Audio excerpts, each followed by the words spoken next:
नमस्कार पुणी आज आउ गोटे नुआ रेसिपीटे आपण मानक सह शेयर करने को जाऊँगी। आज ये मु एग्रे गोटे रेसिपी बनैबी।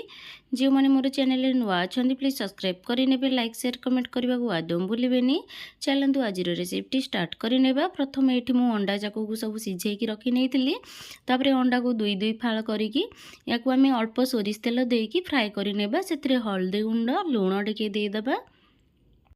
एठी मु एग तावा फ्राए करी बनैबी। एही करी बनैयापाई प्रथमे आमे अंडाटा को एमती सिझेकी याकू भलसे टिके तेल रे भाजी नेबा।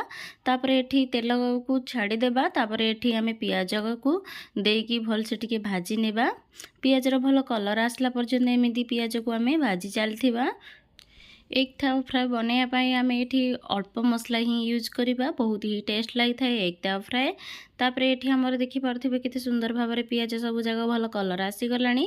तापरे एठी मु अदा रसुण आउ धनिया पत्र टमाटर पेस्ट बनैथिली। से पेस्ट को आमे एठी देई देबा।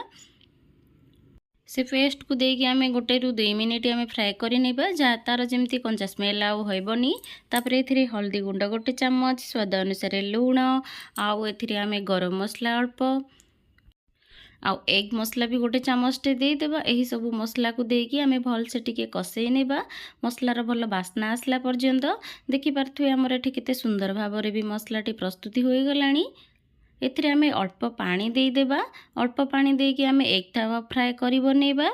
देखि पारथिबे एठी मसला भी बहुत ही सुंदर भाव में प्रस्तुत हो जाए। एठी आमे पानी देकी याकू गोटे मिनिट भल से टिके कषई नेबा। तापरे एथिरे आमे सबु जाक अंडा को जो भाजी की रखिथिले अंडा गुडा को आमे देई देबा। अंडा देखि पारथिबे केते सुंदर भाव में हमर भाजी हिची। अंडा को देई देकी आमे मसला सहित गोटे मिनिट छाड़ी देबा। टिके भल से मसलाटी जेमती फुटी जिवो आउ मसला ता सह भी अंडा सहित भल ग्रेवी आसी जिवो। एठी देखि पारथिबे केते सुंदर भाव में हमर हो जाइछि। तापरे एठी आमे धनिया पत्र को देई देबा।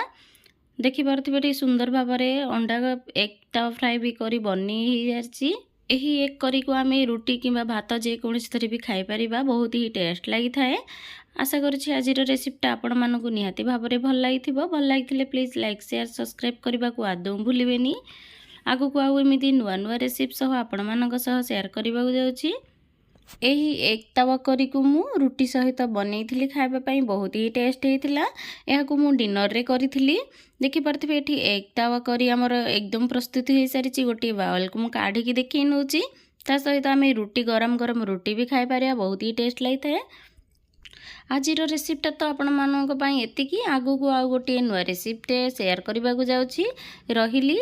जय जगन्नाथ।